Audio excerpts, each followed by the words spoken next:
Hello friend, मैं आपका स्वागत करता हूं मेरा यूट्यूब चैनल टीकेडी क्रिएशन पर। आज की वीडियो में हम बात करेंगे डेमोक्रेसी इन इंडिया के बारे में, जहां पर उसके मीनिंग, टाइप्स और फीचर्स को आज की वीडियो में हम डिटेल में उसको चर्चा करेंगे। Democracy is a political ideology. अगर हम बात करें, डेमोक्रेसी एक थॉट है, एक आइडियोलॉजी है जो कि हर एक कंट्री, हर एक देश अपने भीतर समाहित करने की कोशिश करता है, जहां पर डेमोक्रेसी में लोगों को व प्रजाभाव को ज़्यादा गुरुत्व दिया जाता है। In the modern time democracy is considered as the most popular form of government. अगर हम 21st सेंचुरी को देखें तो डेमोक्रेसी को एक इम्पोर्टेंट प्रिंसिपल के रूप में हर एक कंट्री, हर एक टेरिटरी एक्सेप्ट करना चाहता है, क्योंकि जहां पर प्रजाभाव व प्रजा को ही सुप्रीम पावरफुल माना जाता हो, जहां पर प्रजा का डिसीजन ही आखिरी डिसीजन हो।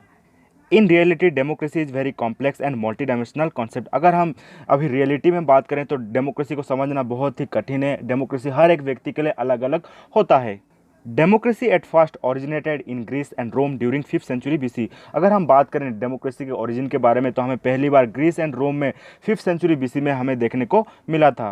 The term democracy was first coin by Herodotus. तो डेमोक्रेसी अर्थ व डेमोक्रेसी वर्ड को पहली बार किसने बहुत फेमस किया था, वो थे हेरोडोटस। हेरोडोटस ने पहली बार डेमोक्रेसी शब्द का इस्तेमाल किया था।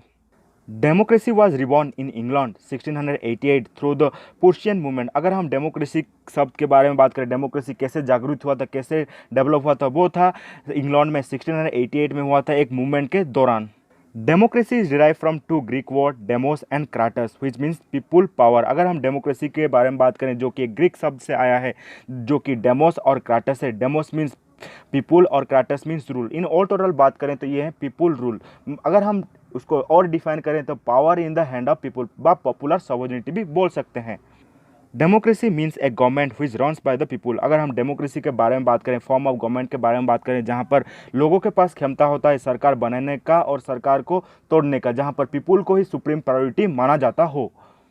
अगर हम बहुत से स्कॉलर के डेफिनेशन को देखें जिन्होंने डेमोक्रेसी के बारे में अपना ओपिनियन दिया है, उनमें से सबसे पहले आते हैं सिली, जिन्होंने डेमोक्रेसी के बारे में ये लिखा है कि democracy is a government in which everybody has a share. तो यहाँ पर डेमोक्रेसी को शेयरिंग फॉर्म में वो देख रहे हैं, जहाँ पर डेमोक्रेसी में हर एक व्यक्ति को यहाँ पर अपना पार्टिसिपेशन, वहाँ पर अपना शेयर के बारे में वहाँ पर बताएं हैं, जहाँ पर डेमोक्रेसी में हर एक व्यक्ति खुलकर पार्टिसिपेट कर सकता है।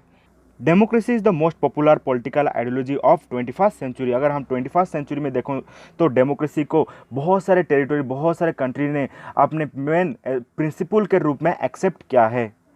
वैसे और एक डेफिनेशन जो कि हमारे अब्राहम लिंकन के द्वारा दिया गया है, जो कि हर एक कंट्री के द्वारा एक्सेप्ट किया गया था, जहां पर उन्होंने डेमोक्रेसी को एक सिंपल मैनर में उन्होंने डिफाइन किया था। उन्होंने बोला था कि democracy is a form of government of the people, by the people and for the people. अगर हम डेमोक्रेसी के टाइप्स के बारे में बात करें तो दो प्रकार के ये होते हैं, एक है डायरेक्ट और एक होता है इनडायरेक्ट। डायरेक्ट डेमोक्रेसी में क्या होता है, जहां पर पीपुल खुलकर डायरेक्टली पार्टिसिपेट कर पाते हैं, जो कि हमें खाली स्विट्जरलैंड में देखने को मिलता है, क्योंकि उनका पॉपुलेशन बहुत ही कम होता है, जिसके वजह से डायरेक्ट डेमोक्रेसी इजीली उस टेरिटोरी में प्रिवेल होता हुआ हमें देखने को मिलता है। अगर हम डायरेक्ट डेमोक्रेसी के इंपॉर्टेंट डिवाइस के बारे में बात करें, उनमें से आता है रेफरेंडम, इनिशिएटिव, रिकॉल और प्लेबिसाइट, जिसके माध्यम से वहाँ पर डायरेक्ट डेमोक्रेसी प्रिवेल करने में बहुत ही आसानी होता है। In direct democracy people take part in the political effort directly. तो इन डायरेक्ट डेमोक्रेसी में क्या होता है, पीपुल डायरेक्टली पॉलिटिकल प्रोसेस व पॉलिटिकल सिस्टम में पार्टिसिपेट कर पाते हैं। Indirect democracy is otherwise known as representative democracy. In it, people elect their representative and rule themselves through them. अगर हम बात करें इनडायरेक्ट डेमोक्रेसी, जहाँ पर हम रिप्रेजेंटेटिव डेमोक्रेसी भी उसको बोलते हैं, क्योंकि हम हमारे एक प्रतिनिधि को चुनते हैं, वो प्रतिनिधि हमें सेंटर में रिप्रेजेंट करता है। जो भी हमारे इशू, जो भी हमारा प्रॉब्लम होता है, वो पार्लियामेंट में जाकर डिबेट डिस्कशन के थ्रू वो सॉल्व करने की कोशिश करता है, इसीलिए उसको हम रिप्रेजेंटेटिव डेमोक्रेसी भी बोलते हैं। Democracy has some feature of its own that it is a representative form of government, जहाँ पर हम प्रतिनिधि के थ्रू हमें सरकार में पार्टिसिपेशन करने का मौका दिया जाता है। In it people wasted with supreme व सॉवरेन पावर, जहाँ पर पीपुल को ही सुप्रीम अथॉरिटी दिया गया है। वो वोटिंग मेथड के थ्रू एक गवर्नमेंट को व एक सरकार को बना भी सकते हैं, उसको तोड़ भी सकते हैं। People control the government through periodic election. लोग सरकार को कंट्रोल करते हैं इलेक्शन के मेथड थ्रू में। हर एक 5 साल में वो अपने वोट के थ्रू में इलेक्शन प्रोसीजर में व पॉलिटिकल सिस्टम में पार्टिसिपेट करते हैं।